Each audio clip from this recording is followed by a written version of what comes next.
Good evening, TheoTrade. This is Corey Rosenblum, man. You're watching the Theo Nightly video for the 20th of May here in 2021, and we're talking mean reversion. Probably the most exciting technique you've seen, but it is effective, at least for short-term trading.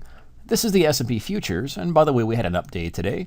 We'll talk about all this in a moment, but let's just start the video by talking about mean reversion. So this is the volume profile. It can be accessed on your charts by taking a look at, we'll take all these off, and we'll just have just the volume profile. These are default settings, and you can put this on any particular stock, ETF, or futures contract. What it does is takes a look at the normal distribution as best as possible. Now, price does not always follow a normal distribution, but that's the logic at least. And this could be considered expensive or overbought. This can be considered cheap or oversold, or technically beneath fair value and above fair value.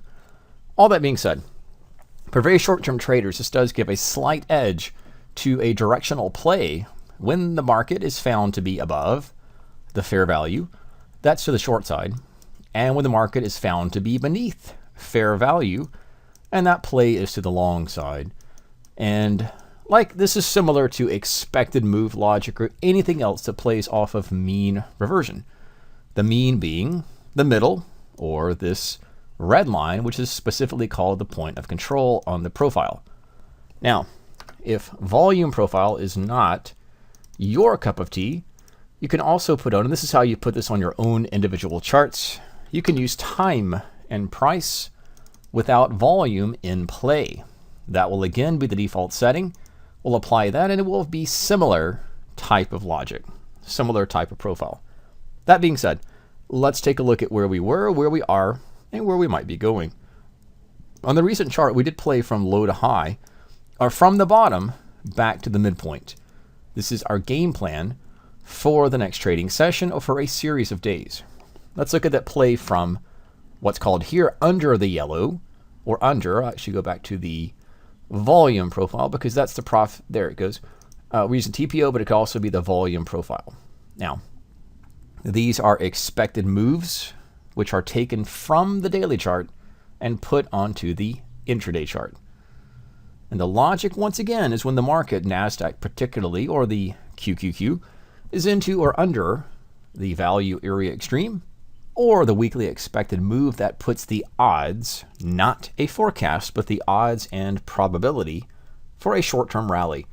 And now that we are going to end the week a little bit shy of the expected move, we'll end the week just above the profile. And that's going to give a little bit of a short-term bear edge. To the Dow mini futures, we see the same type of logic coming back from beneath the profile back to the red point of control. And similarly in the Russell. So that's the process. That's what we're looking at just for short-term trading. And that gives a context about why the market was bullish. And that's what you'll see, just for short-term, of course. That's what you'll see on this daily chart when I look at any particular stock. It will be shown on the daily chart on the left and the hourly chart on the right. Now, we still do have a dominant uptrend. Dominant just means the bigger picture, and it's just these daily chart rising, higher highs, higher lows, and rising averages. Until that pattern is broken, the market should be expected to be on an uptrend. And although it can pierce a little bit under these averages, the market does tend to rally or bounce, again, for a very short-term perspective. That's what the videos discuss, what's setting up and what's happening in the market right now. And the Nasdaq is a little weaker, but it's coming off of 13,000. The Dow mini futures, again, a little bit stronger, but they came from the 35,000, and they're playing off of its 50-day average. And the Russell, if you are trading the Russell or the IWM, you can see something different about it. Specifically, it is in a trading range. It is not in an uptrend. It is not trading powerfully or as it had to the upside. At TheoTrade, we call this range expansion or trending directional type of movement. And when a market goes sideways, we call that range contraction. So range expansion takes a market higher or lower, can be a directional move, And then consolidation or contraction takes it sideways, and that gives us parameters just like on the volume profile or any other type of mean reversion. I have a lot of lines drawn on the chart, but the main idea is when the market finds itself, or you find the market, into a resistance or a overbought condition, that is going to favor puts or the short side of the market. When you find the market or a price or an ETF at the bottom of a box, range, or some type of support level, that again will favor the long side of the market. You can certainly choose to play either, which is long or short, or consider playing both sides. And that will be true with individual equity products as well. NVIDIA is in a sideways trading range. It is also coming up off of support. And these are stocks, I'm just looking at these in tonight's video, with respect to which stocks in the S&P 100 have earnings coming up in the next few sessions. This would be next week. That's NVIDIA, Medtronics. We'll take a look at some of these. These are stocks with earnings coming up in next week. Salesforce.com. Again, we see the trading range that gives short-term edge to the bear side at the top, edge on the bull side at the bottom, but it doesn't always work. Sometimes price breaks out. And otherwise, we do have support, same type of logic, same type of trades within what we call mean reversion. So any type of support bounce is favored at this 210. Up at the top is about 240, 245. But right now we find ourselves in the middle, and the middle means there is not really an edge for either side of the market. Costco also has earnings next week. And beyond that, we take a jump in the chart. And this is days till earnings, by the way. This column, again, is days till earnings. And these represent next week for earnings in the S&P 100. Outside the S&P 100, crude oil took a tumble, and that's what the plan was. Similar logic, that it was into resistance into 65. We see the arrows and the short sell type of trades. Now crude, or CL, similarly is in a trading range. That is going to be the theme, I think, going into the next few months, from May into June, of this consolidation of markets. They don't tend to go straight up. They have a chance to pull back, or at least stabilize, or become a little more range bound. That will allow trades in both directions.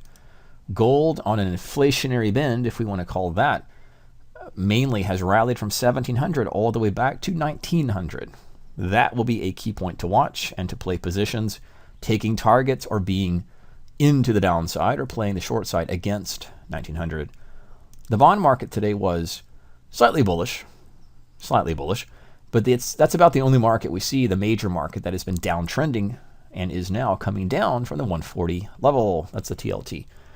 Now, in terms of what stocks were strong today, this is our sector strength, and we see this is our Nasdaq. We'll pull the S&P 500 and look at it from a perspective of sectors. What's the weakest sector today? Energy. That's in part because crude oil, CL, was down about 2.5%. It was down a little more than that earlier in the session. Materials were flat, but otherwise, financials were flat. We discussed that with Don this morning, that the financial sector was weak, and that was from last video, the prior video, talking about some financial stocks, just about all of them actually, had little short sell positions, and those have played to the downside. And that is picking up where the financials were weak. We had another game of rotation, and technology was strong. So XLK was strong. The Nasdaq is the strongest. It was the strongest index off the open, and the Dow was the weakest. Sorry, the Russell was the weakest, and the Dow was right there with it. But the S&P skirted the middle because broader weakness in financials and in energy, you can see it here, pulled down the S&P, but that was not an issue in the Nasdaq, which is the tech-heavy sector. And to conclude the video, we'll talk about stocks that made new 52-week highs. If for no other reason, if you don't want to trade these or look at them in the portfolio or for short-term opportunities, it just says where strength is in the market. The S&P is not making new all-time highs or 52-week highs, but which stocks in the market are? Bristol Myers Squibb, Intuit, Target, we saw that with earnings just recently, Mondelez, and some others. This is the list of stocks right now on a decent up day in the market, and we'll just take a little quick peek at some of those. This is Bristol Myers Squibb. Again, it is best seen, I think that may be the theme of tonight's video, range chop. Even though it's uptrending, it's not really impulsively going. It's doing enough trade or swings in both directions that the puts are favored on the top side, put strategies, vertical spreads, or in-out spreads to the downside, but calls are favored on the upside when the market comes down into support or is under fair valuation. And then Intuit is going to be a similar type of stock. Notice that it is uptrending, but it's not cleanly. It has more chop than trend. And Target has more trend than chop, it seems to be, that these swings are more impulsively or powerful to the upside. And Target on earnings, again, extended its upswing to new highs. And that's mainly what we're going to see in tonight's video. Chop versus trend, flat range versus continued expansion, and watching the market closely, because this is not really too bullish. Markets can bounce, markets can stall, but we're looking for things like the Russell and stocks like this, which have a clearly defined trading range. That means neither side is winning, but neither side is losing. And that does give short-term opportunities for both sides of the market until we get a range breakout.